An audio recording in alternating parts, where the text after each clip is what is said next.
Sí. Vayan abriendo por favor su Biblia en el libro de Lucas.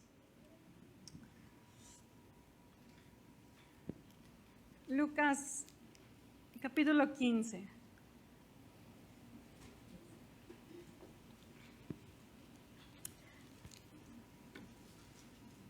En la película de Spider-Man, hermanos, hay una frase que el tío Ben le dice a Peter Parker, bueno, en la primera, depende del multiverso que hayan visto de Spider-Man, pero en la primera de Spider-Man, el tío Ben le dice a Peter Parker una frase que creo que queda para la historia, ¿no? Es una frase muy conmemorante o conmemorativa de esa película, porque el tío le dice, un gran poder conlleva una gran responsabilidad. Parece hasta bíblica, ¿verdad? Pero no, realmente es Spider-Man, es una película. Pero la realidad, hermanos, es que ser padre es un gran privilegio.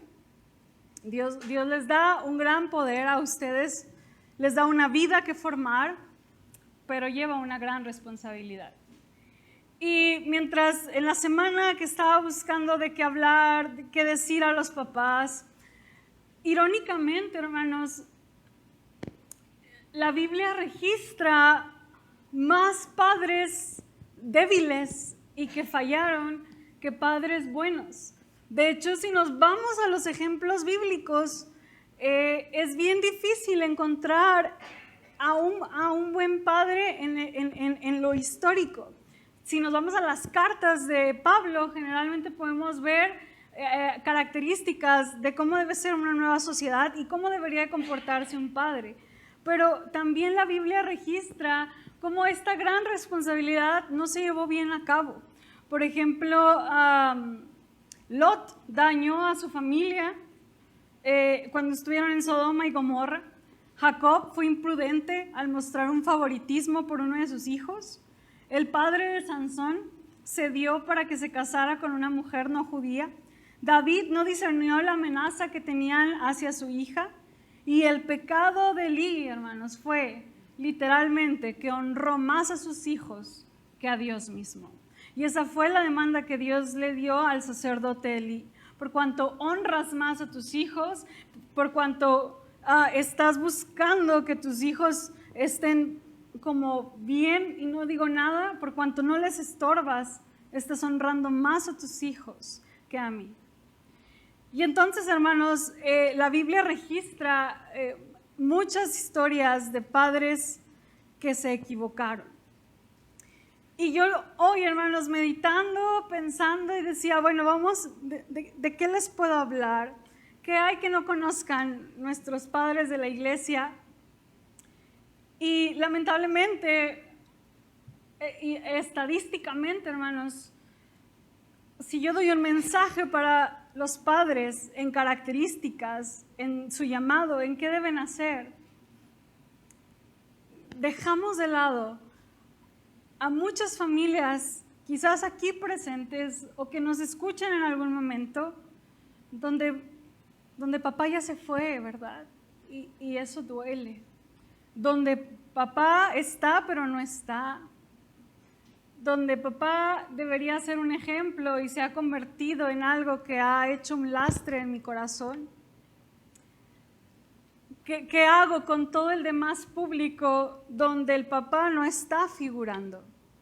Ciertamente, como Carlos decía, una de las cosas que más recuerdo es haber escuchado a mi papá desde un púlpito decir, en un día del Padre justamente, fue que cuando él se acerca al Señor, cuando él conoce de Dios, lo primero que le dicen es que tiene un padre. Y dice, yo no entendía que era un padre, no sabía que era un padre.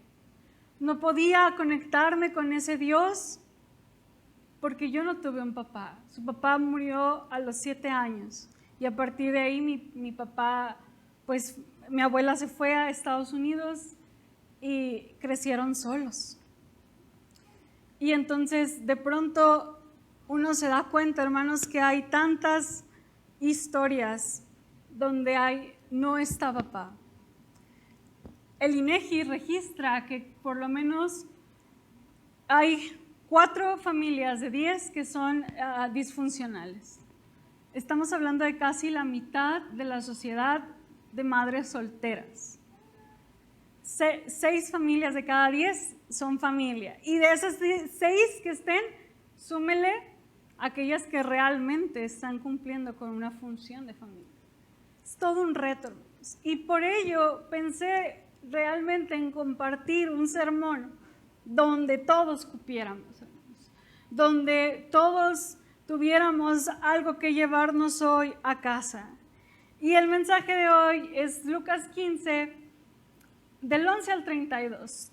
Conocemos la historia, pero vamos a verla por actos.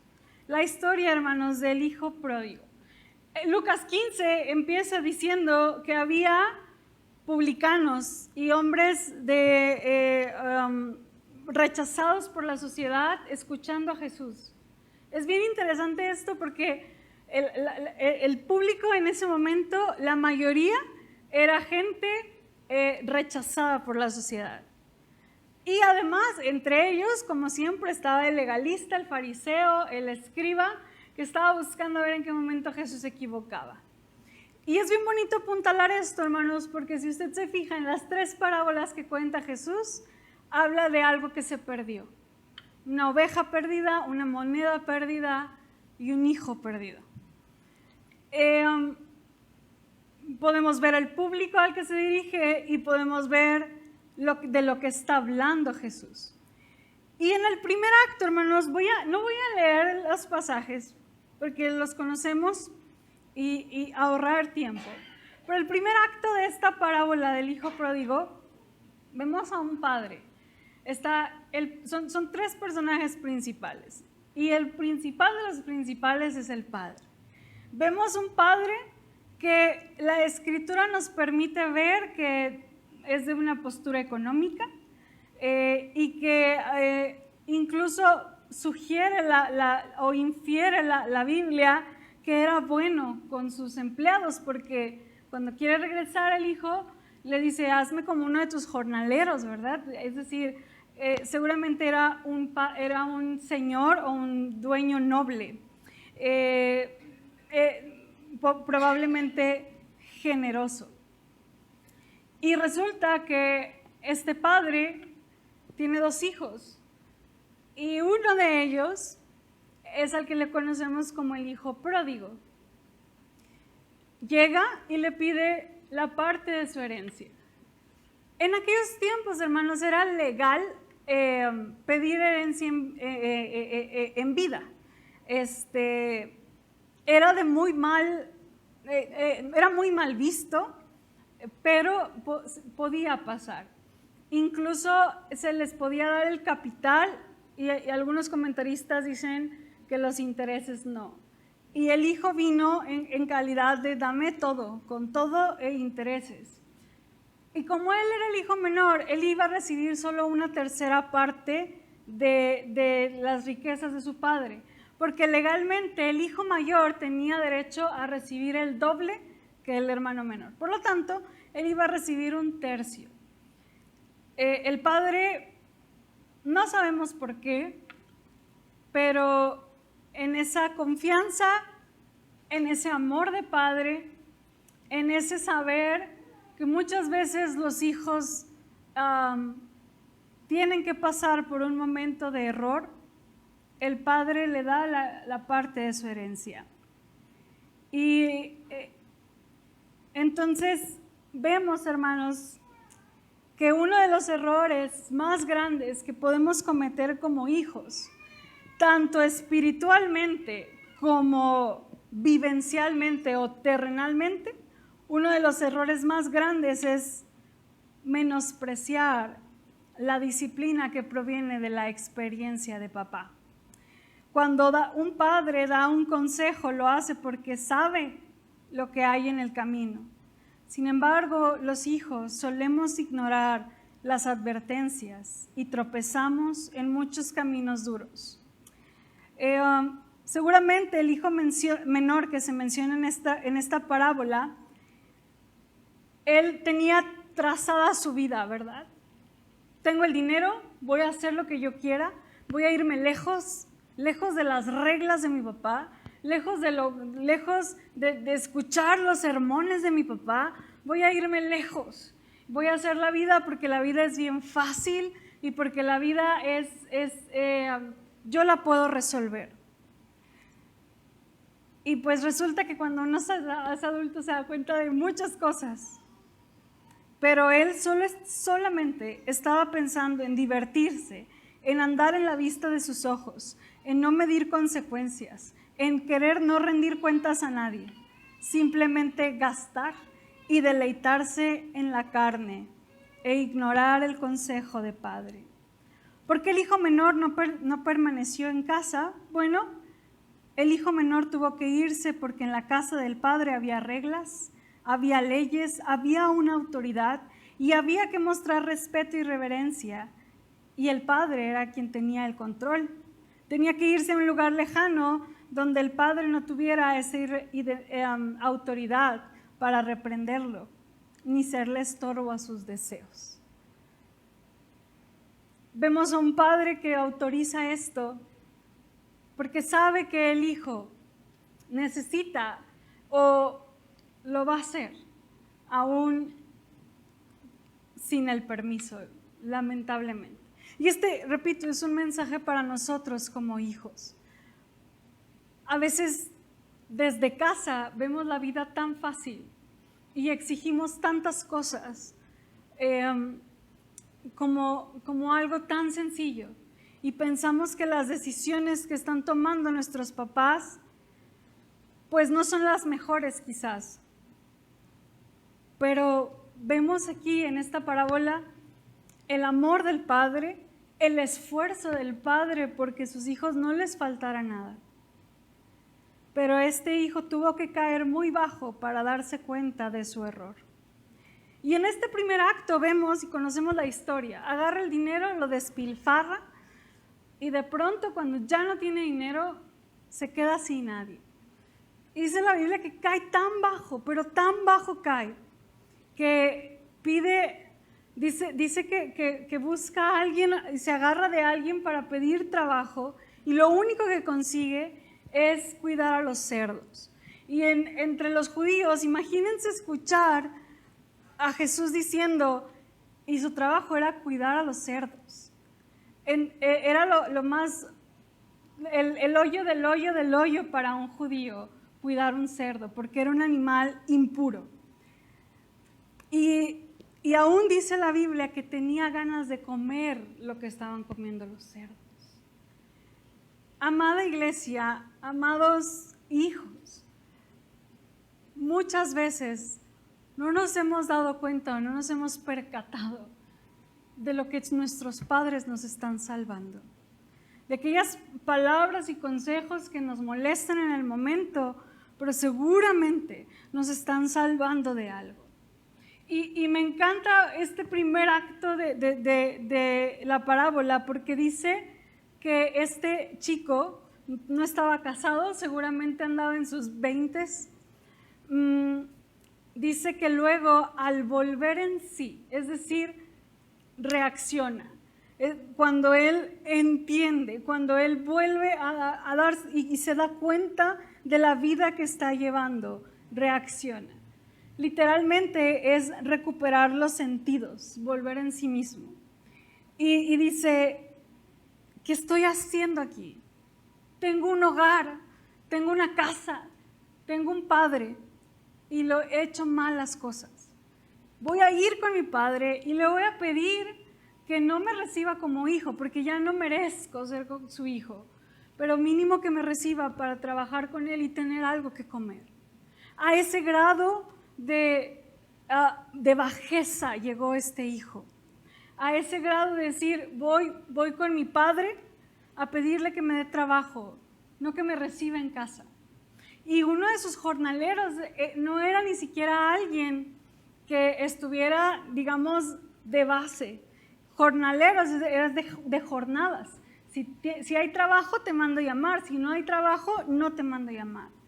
Mínimo eso, que reciba mi padre.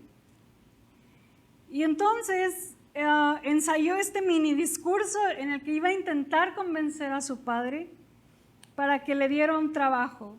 Él sabía que la ofensa con su padre había sido enorme y ya no aspiraba a ser tratado como hijo. En el segundo acto, bueno, antes de iniciar ese segundo acto, hermanos, esta parábola nos da un clarísimo ejemplo de lo que es un verdadero arrepentimiento.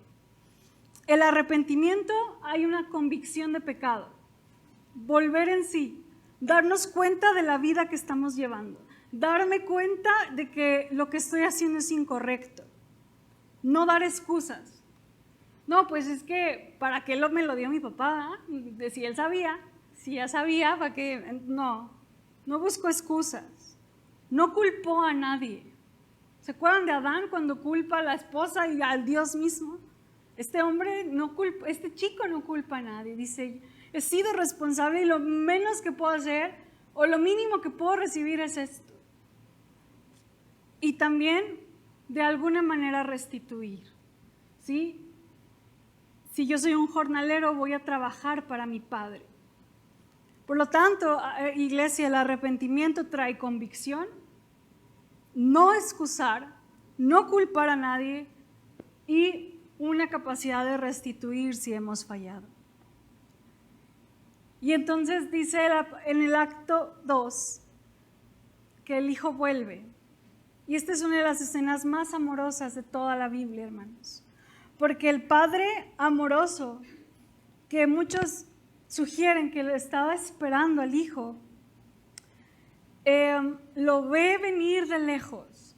Ve a ese chico seguramente sucio, trabajaba con cerdos, imagínense lo sucio, lo vil que estaba, la vida que estaba llevando este muchacho, y aún así el padre, dice la Biblia que salió corriendo hacia él y lo abrazó y lo besó. Algunos comentaristas dicen que también incluso el padre corre porque el hijo era digno de ser lapidado. La ley decía que si tú deshonrabas o maldecías a tus padres, eras digno de ser lapidado. Cualquier persona que hubiera visto venir a ese hijo tenía el derecho de matar a ese hombre. Y entonces el padre acelera el paso para defenderlo y agarrar a su hijo.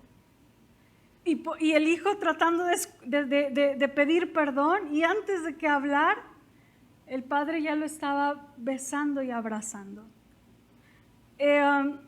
Hubo un estallido de sentimientos que no hay forma de expresarlo.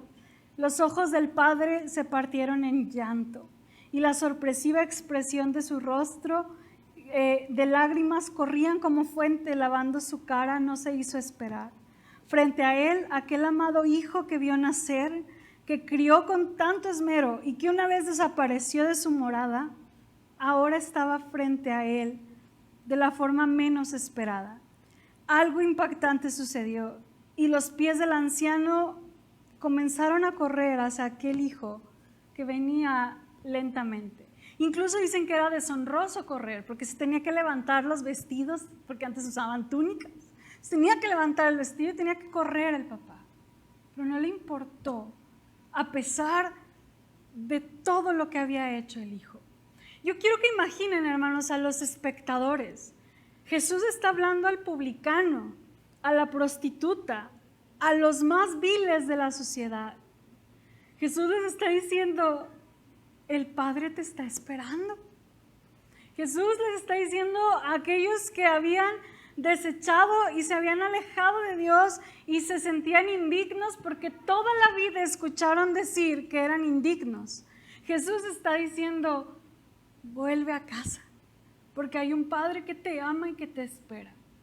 Y entonces llega este padre y les dice, pónganle los mejores vestidos y pónganle un anillo y pónganle zapatos y maten al becerro más gordo porque mi hijo que había muerto, mi hijo que yo daba por muerto, volvió y vamos a hacer fiesta.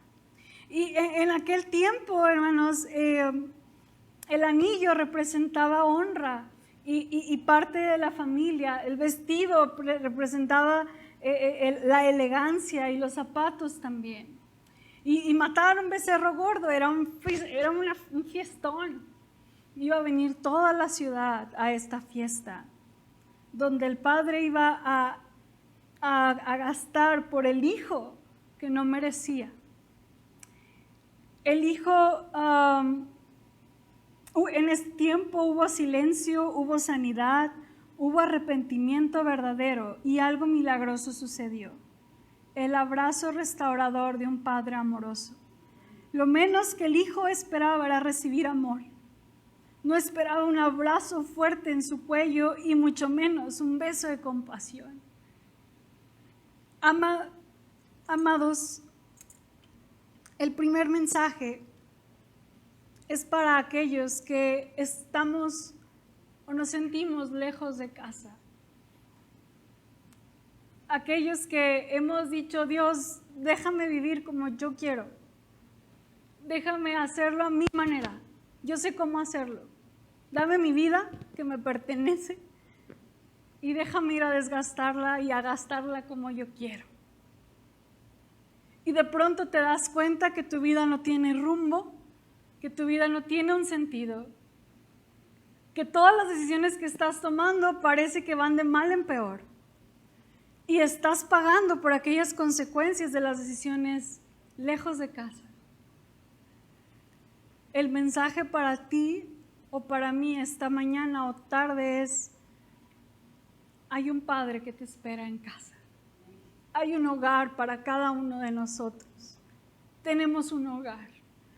Esta semana hablaba con una muchacha y le compartía la palabra, y cuando me platicaba su vida, yo decía, qué difícil ha de ser entender esto, porque ella toda su vida ha tenido que ver por sí misma, porque sus papás la abandonaron, porque ella desde que tiene uso de razón se tuvo que esforzar por lo que ha logrado, y porque de pronto voltea a ver a los demás y dice, ¿por qué a ellos es tan fácil y a mí no? No tengo una respuesta clara para esa pregunta, pero lo que sí me queda claro, hermanos, es que en casa hay un Padre que te espera y que te ama y que quiere acompañarte, y que si de verdad tú vuelves en sí y reconoces que has dado y desechado, desgastado tu vida en lo que no debes, hay un Padre que hoy te espera con los brazos abiertos para decir, bienvenido a casa, te estaba esperando. Pero sabes, hay un tercer personaje, un hijo que está en casa, pero que también está lejos de papá. Dice la Biblia que el hijo llega y pues escucha, no sé, el mariachi, no se escucha la fiesta, escucha la música y qué está pasando, y uno de sus criados le dice, pues llegó tu hermano y tu papá mandó a hacer una gran fiesta. Y dice la Biblia que este hombre se enoja. Y es bien hermoso porque ahí en esos pasajes, hermanos, el padre sale y le ruega al hijo mayor que entre a celebrar. Pero este hijo mayor dice, ese hijo tuyo, ni siquiera mi hermano, nada. Ese hijo tuyo, ¿cómo le celebras? ¿Cómo llegas y le haces? Nunca has hecho nada por mí. Yo que he estado contigo siempre y ni un cabrito has hecho con mis amigos, y este que ha despilfarrado con prostitutas, le haces una fiesta. Y aquí, hermanos, uno se da cuenta de que este hijo, aunque esté en casa, no conoce a su papá, no conoce el amor del padre. A este hijo tiene interés por la casa de su padre, porque su casa esté bien, a lo mejor porque prospere la casa, pero no conoce al padre. Ese hijo está igual de lejos que el hijo que se fue, nada más que no se nota por las reacciones o por la vida que lleva. Pero ambos usan al padre para obtener las cosas del padre, pero no le importa el padre. El hermano menor quería tener el control de su vida, el hermano mayor quiere controlar al padre siguiendo las reglas que él dice que están bien. Lo que lo aleja del padre es la justicia del hijo. ¿Sabes? Puedes alejarte de Dios a través de la inmoralidad y de la falta de religión, pero también puedes alejarte de Dios a través de la religión y de la lista a cumplir que tienes que hacer. Muchas veces nuestra expresión es: Dios, yo te sigo, hago todo, me porto bien, todos los domingos aquí estoy. Entonces, ¿por qué no me respondes como yo te pido? Y luego llega alguien que ni te conoce y yo le conozco sus trapitos y lo bendices, Dios. Hay dos tipos de hijos en esta casa, hermanos. Este hijo estaba preocupado por su herencia y la expresión este hijo tuyo era un extraño en casa.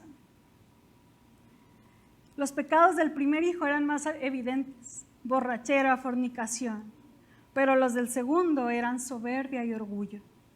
Pensaba que él era merecedor de todo, pues siempre había hecho cuanto le había mandado su padre. Quizás hasta haya pensado que su hermano, tan sumergido en el pecado, ya no tenía remedio, como Jonás, cuando Dios le dice: ve y predica a los ninivitas, y él: no se lo merecen, Señor, ve y predica. Ellos se sentían escrupulosamente observantes de la ley, obedientes, y resulta que la esencia del Padre no la conocían: el amor. Y esta parábola, hermanos, no tiene un final, solamente dice que el Padre le dice, le ruega que entre y le dice: es que era tu hijo, era tu hermano que estaba muerto, pero ahora está vivo. Alégrate conmigo. No sabemos si entró o se quedó afuera lleno de enojo. Esta parábola, hermanos, el que se humilla y se arrepiente y está en casa es el pecador, y el que se queda afuera es el hermano mayor que sentía que lo tenía todo. En esta parábola resulta que el amante de las prostitutas es salvo y el hombre recto está lejos. Hermanos, Dios no está buscando gente buena. Dios espera gente nueva. Y las dos formas de relacionarte con el Padre, de decir: yo tomo mi vida y hago lo que quiero, o moralistas. Para los dos el mensaje es el mismo. A los dos el Padre les dice: vuelve a casa. A ti, pecador, que has decidido tomar la vida en tus manos y has hecho muchas cosas de las cuales no nos sentimos orgullosos, hay un hogar para ti. Hay un Padre que te ama. Y a ti, que has llenado tu vida de reglas y de cosas y que sientes que estás haciendo todo bien, pero resulta que realmente la esencia del amor falta en tu corazón, es lo mismo. Vuelve a casa. Padres de familia, sea este Padre tu inspiración y ejemplo para ser como un buen Padre lleno de gracia y misericordia en tu familia, mostrando constantemente el amor de Dios. Familias sin papá, sea ausente, sea que se haya ido, sea que no tengas el mejor padre, tienes un Padre que te ama y te espera en casa. Termino con un verso de una canción que yo, teniendo un papá terrenal, me quebranta, de Abel Zavala. Dice así: estás conmigo desde antes de verme nacer. Tu palabra me hizo saber de las cosas tan hermosas que creaste para mí. Es asombroso que en tus planes yo me encontrara, alcanzado en tus propósitos. En mi vida puedo diario verte y marcas mi camino. Estás conmigo desde la noche hasta el amanecer. Cada momento he podido ver que tu favor me guía a cumplir lo que tú quieras para mí, porque eres el Padre que siempre soñé. Eres mi amor eterno y eres mi razón de ser. Eres la compañía dulce que necesito. En cada uno de mis días, eres el Padre que siempre soñé. A pesar de los errores, sabes que yo puedo cometer. Me ayudas a permanecer de pie ante la vida. Eres el Padre que siempre soñé. Amada iglesia, Dios nos diseñó con la necesidad de sentirnos amados y protegidos. Muchos padres no lo han hecho. Hay un Padre que te ama, te espera, quiere celebrar tus logros, quiere llorar con tus tristezas, quiere perdonarte y darte una nueva oportunidad.